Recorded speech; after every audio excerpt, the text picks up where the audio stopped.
We have some really large ships in Star Citizen now, which naturally leads to some very large fleets engaging with one another in PvP combat. One of such moments I have recorded for you guys here, where we take on an enemy Polaris and also an enemy Idris. We're gonna find out how much beating does it take to actually kill an Idris. And you saw, I'm bringing the right skin. I'm almost invincible here. Perfect camouflage with the beachhead skin that I have randomly chosen to run for this video here on the Idris. So I should get some extra stealth bonuses, shouldn't I?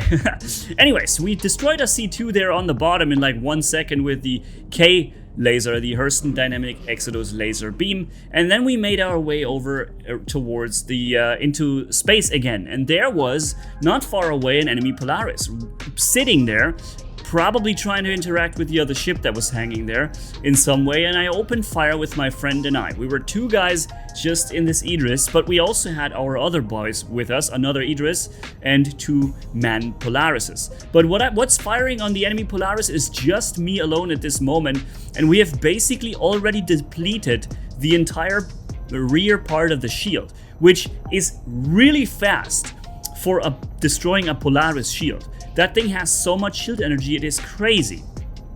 Now, the person running around on his Polaris will surely have noticed by now that something is going on, and he is probably sitting in the cockpit as we speak and trying to make his run. And that is exactly what happens. So the ship is already suffering tremendous damage from both my Idris and the other Polaris there. The second Idris of ours was still closing in. It took a little longer for it to get here. And one thing we can also see is that the enemy Polaris is really mobile compared to my Idris, because he can just get behind me, and it takes me a long time to compensate for that movement and to turn around and get him back into my sight. But overall, that is still a really it's an easy thing to do. It just takes a few seconds. And later in a few moments, we're gonna look at the Idris in comparison and destroying that. Right now we're all on this Polaris, and you see it is really taking a lot of damage. So far it is still not red anywhere. The other Idris has arrived. You see the connected laser beam right on the Idris. The Polaris, and it's currently in the battle with me. So it's basically taking my firepower completely out of the battle. There is no firepower coming from my ship because it is absolutely fighting me alone and making maneuvers to stay behind me. Now I am, however, back on it, and we're fully connected. You hear the ticking? That is the noise that it will do when you do full damage with the Exodus laser beam. And this is a beautiful noise because most of the time you don't get that tick hit, and basically the laser doesn't really do the full damage. Now he's ramming me or trying to get behind me. In this case, I'm just actually allowing the ram so that I can keep him in front of me. So this is what's going to happen now, because I no longer want to make 180s with this huge frigate.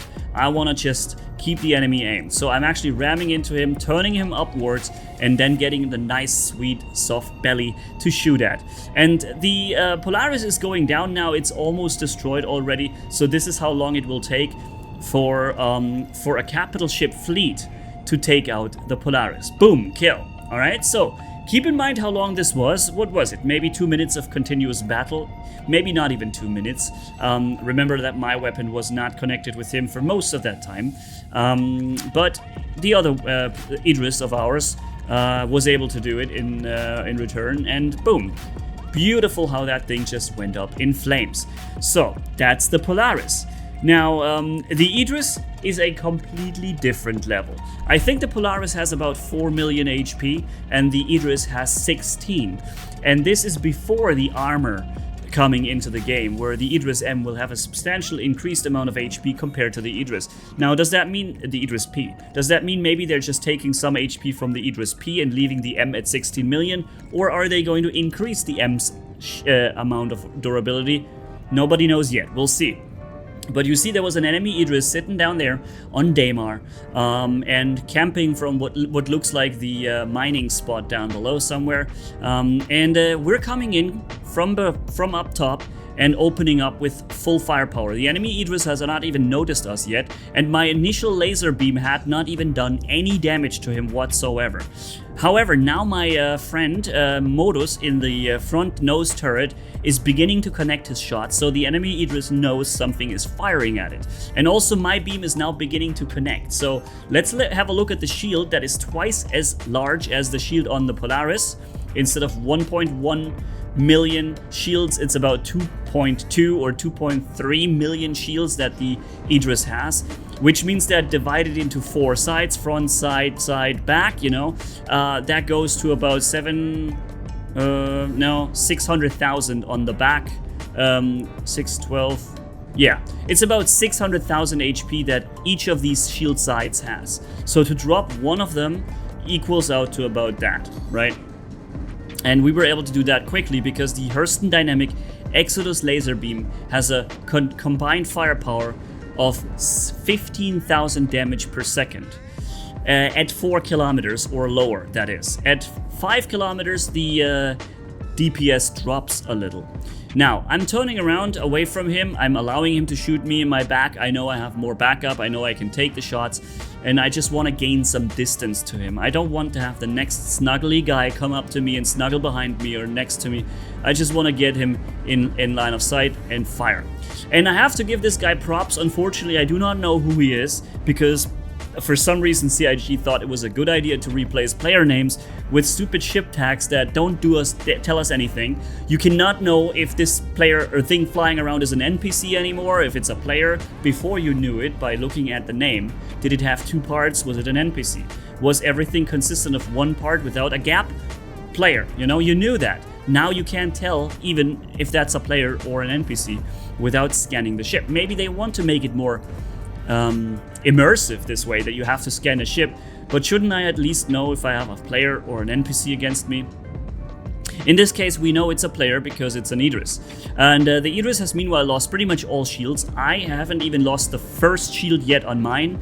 And I'm turning away and basically giving my Idris the time to recharge. Then I'm wondering, why is he still hitting the front shield? My front shield is actually not charging up. So I'm looking, where is it? And I see that one of their players is intelligently targeting the front end of my ship from below to stop my frontal shield from recharging, which is just genius.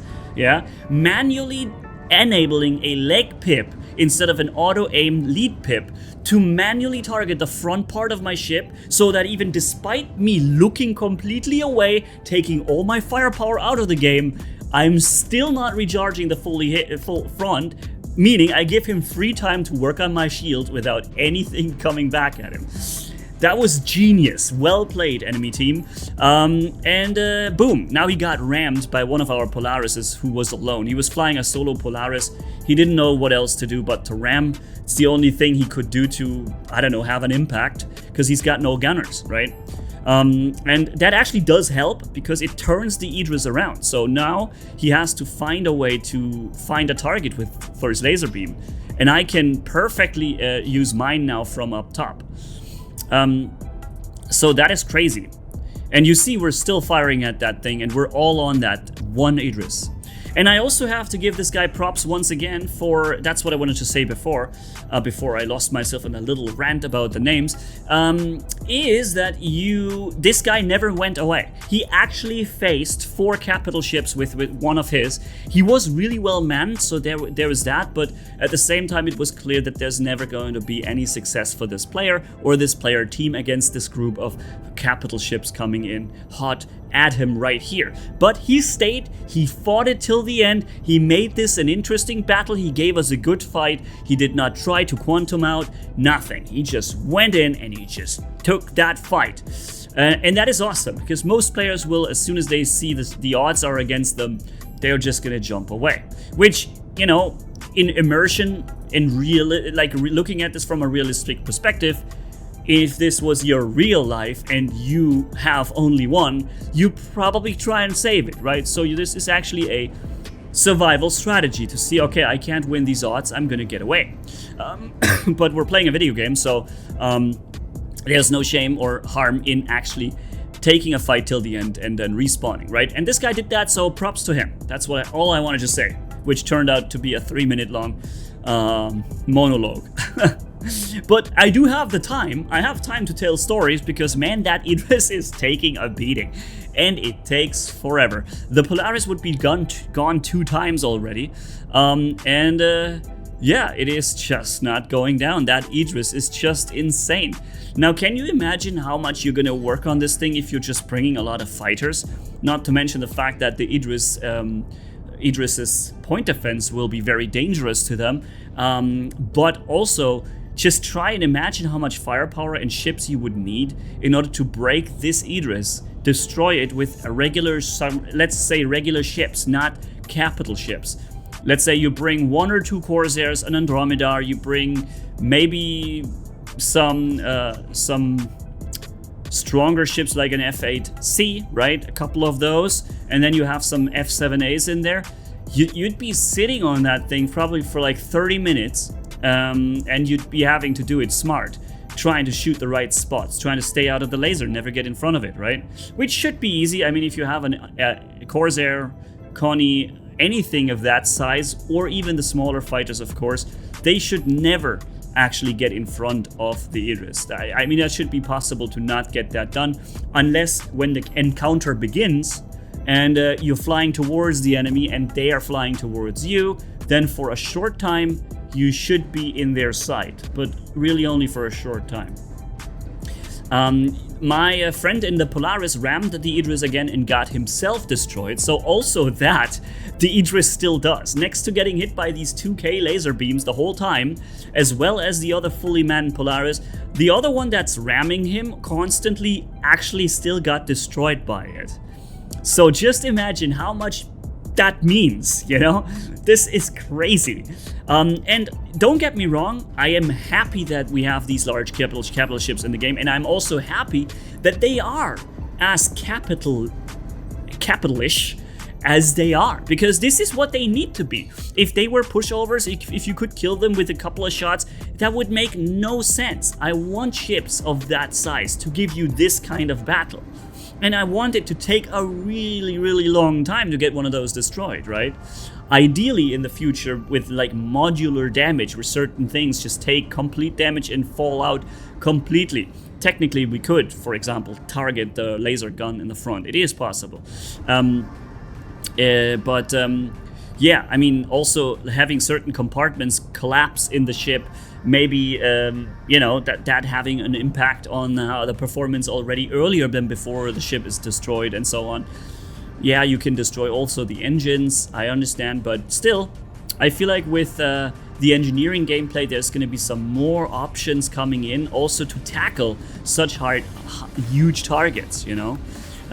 Because now there is internal damage taking place, and systems falling out and not working right and so on, and perhaps that also makes EMP and distortion weapons more useful, which currently are not very much. Yeah, so there goes that. The Idris is about to go down. It has taken so much damage, it's near destruction right now. And look at how much laser fire is being exchanged over there between the Polaris and the Idris. It is so interesting. What a beautiful game we are playing here, ladies and gentlemen. I am really hyped for it. I'm also thinking, when might the Javelin come? Because it's also really far developed already for Squadron 42, right? But it's supposed to be a huge modular capital ship. I'm not sure if they release it. I feel like they might be bringing a ton of modules in different rooms that you can customize this thing with and selling them on top. But look at that imagery. Look at that scenery, dude. Holy smokes, that Idris is still there. How is it possible? 16 million HP. That's why it's possible. And also how it looks when this size 5, unfortunately, gun on the front is moving. I heard we're supposed to get an upgrade in the future from Idris P. There it is. It's finally destroyed. And look at that beautiful explosion. Soon, or at some point, we're gonna get some way of playing, earning a token upgrade or whatever from an Idris P to an Idris M. Really looking forward to that. This is a really big news for me. So yeah, thank you guys for watching. If you know anything at all about the way how this is going to work, the upgrade M to the M, let me know please in the comments, and as usual use my pinned comment that I write. I will use it to update this video with new information as it becomes available, so maybe I know something, I put it in here. Thanks for watching, see you around, Manni signing off, and bye bye my friends.